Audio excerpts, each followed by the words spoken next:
पाकिस्तान की बेकार हो गई सारी चाल। तालिबान ने कर दिया ऐसा हाल। भारत का कमाल, अफगानिस्तान में हुआ तगड़ा धमाल।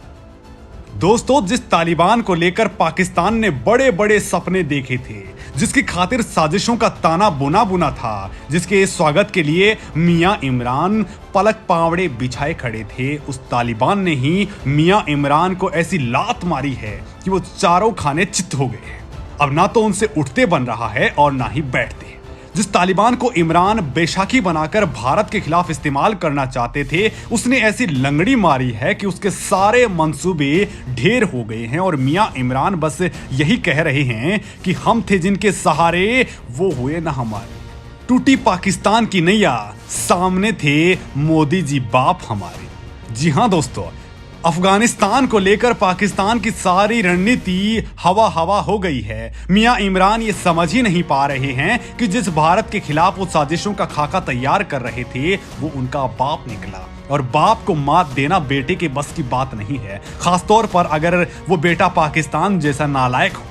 अरे मियां, लगता है कि तुम भूल गए, हम वो हैं जो तुम्हारे सीने पर चढ़कर बैठे हैं, तुम्हारे घर में घुसकर मारते हैं और तुम्हारी ऐसी बैंड बजाते हैं कि तुम किसी को दिखा भी नहीं पाते हो। टकराने से लेकर पहले देख तो लिया होता कि सामने कौन खड़ा है। चट्टान से सिर टकराओगे तो चट्टान को कुछ नहीं होगा बेटा, उल्टे तुम्हारा ही सिर फट जाएगा। दोस्तों, आखिर पाकिस्तान ने तालिबान को लेकर भारत के खिलाफ क्या प्लानिंग की थी, कैसे भारत ने पाकिस्तान के इस मंसूबे की हवा निकाल दी और मोदी ने कैसे इमरान का वो सारा दांव ही उल्टा कर दिया, मैं आपको इस वीडियो में बताने वाला हूं दोस्तों। लेकिन दोस्तों, इससे पहले आपको बता दूं कि अफगानिस्तान की गरीबी से बेहाल जनता के लिए भारत की ओर से भेजे जाने वाले गेहूं पर पाकिस्तानी अड़ंगा अब हवा हवा हो चुका है। भारत का ये गेहूं अब इसी फरवरी महीने की शुरुआत में ही पाकिस्तान के रास्ते अफगानिस्तान के लिए रवाना होना शुरू हो जाएगा। दोस्तों, पाकिस्तान ने कई महीने की टालम टोल के बाद आखिरकार भारतीय गेहूं को अफगानिस्तान जाने की इजाजत दे दी। दोस्तों, पाकिस्तान अब ये कह रहा है कि उसने अफगानिस्तान के खराब मानवीय हालात को देखते हुए केवल 50 टन गेहूं भेजने की अनुमति दी है और ये गेहूं वाघा बॉर्डर के जरिए काबुल को भेज दिया जाएगा। दोस्तों, इससे पहले पाकिस्तान ने भारतीय सहायता पर अड़ंगा लगाते हुए कहा था कि वो ये गेहूं पाकिस्तानी ट्रकों पर लाद कर और ऊपर से संयुक्त राष्ट्र का लेबल लगाकर, उसका बैनर लगाकर अफगानिस्तान को भेजा जाएगा और वो इसकी ही अनुमति दे सकते हैं। लेकिन दोस्तों, भारत पाकिस्तान के नापाक मंसूबों को भाप गया था, लिहाजा ऐसी चाल चली कि मियां इमरान के सारे मंसूबे ही ताश के पत्तों की डर ढेर हो गई। पाकिस्तान के प्रस्ताव के सामने भारत ने एक और प्रस्ताव रख दिया। भारत ने कहा कि वो गेहूं या तो भारतीय अफगान ट्रकों के जरिए या फिर अफगान ट्रकों के जरिए ही अफगानिस्तान भेजेगा। भारत के इस तीर पर पाकिस्तान के पास कोई काट नहीं था, लिहाजा मजबूरन उसे घुटने टेकने पड़े। अब पाकिस्तान इस बात को लेकर के राजी हो गया है, अब भारतीय गेहूं अफगान ट्रकों में लादकर अफगानिस्तान ले जाया जाएगा और अफगानिस्तान के ठेकेदारों की सूची को पाकिस्तान के साथ साझा किया जाएगा। पाकिस्तान के विदेश मंत्रालय के प्रवक्ता असीम इफ्तियार ने कहा कि सारी व्यवस्थाएं कर ली गई हैं और पाकिस्तान भारत से भेजे जाने वाले गेहूं से लदे ट्रकों की डेट का इंतजार कर रहा है। सहमति के मुताबिक भारत को कुल 30 दिनों के भीतर 50,000 टन गेहूं को अफगानिस्तान में भेजना है। दोस्तों, माना जा रहा है कि तालिबानी विदेश मंत्री के दबाव में आकर पाकिस्तान को भारत की शर्त माननी पड़ी है।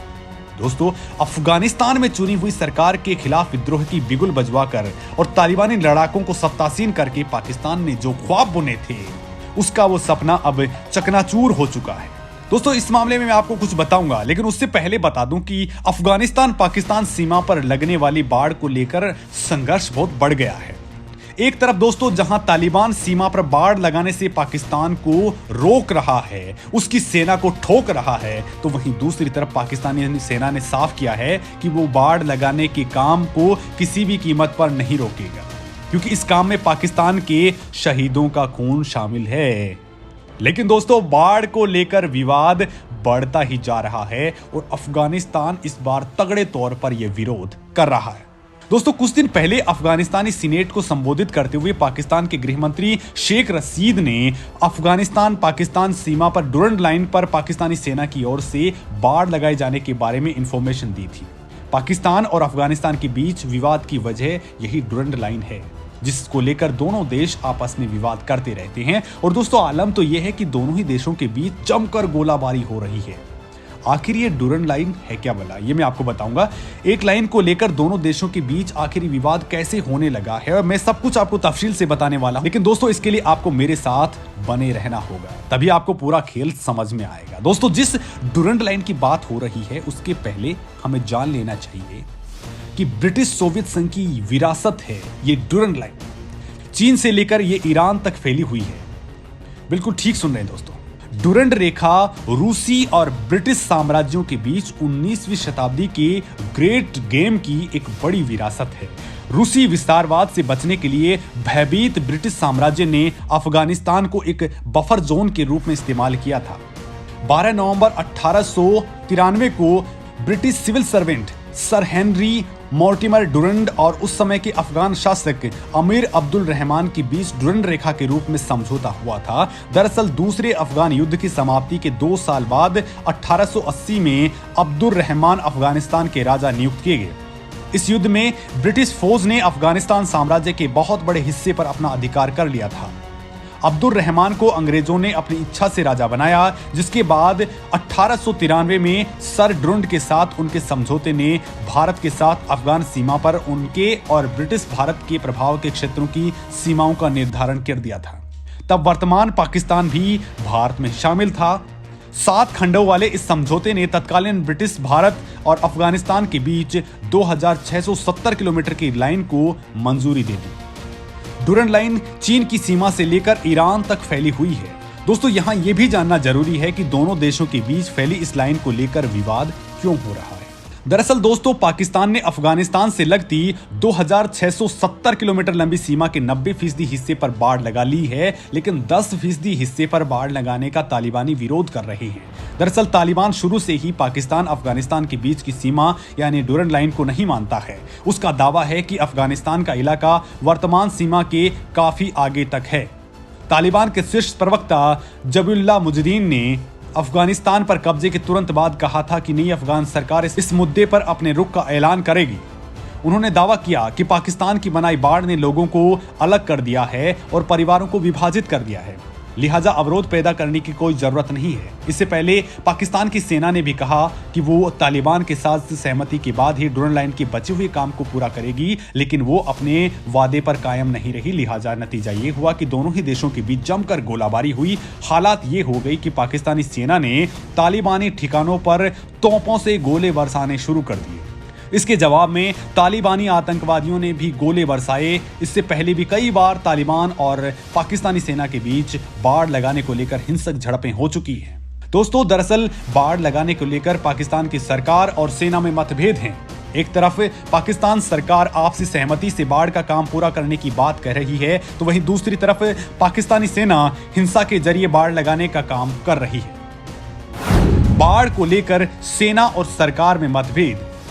सेना तय समय में बाढ़ लगाने की कर रही है बात। दोस्तों तारबंदी को लेकर प्रधानमंत्री इमरान खान और सेना के बीच खींचतान अब सामने आ चुकी है। दोस्तों पाकिस्तानी सेना के प्रवक्ता मेजर जनरल बाबर इफ्तिकार ने कहा कि दोनों देशों के लोगों की सुरक्षा के साथ साथ व्यापार को नियंत्रित करने के लिए सीमा पर बाड़ लगाई जा रही है, क्योंकि पाकिस्तान अफगान सीमा पर घुसपैठ और व्यापार को रेगुलेट करने के लिए यह जरूरी है।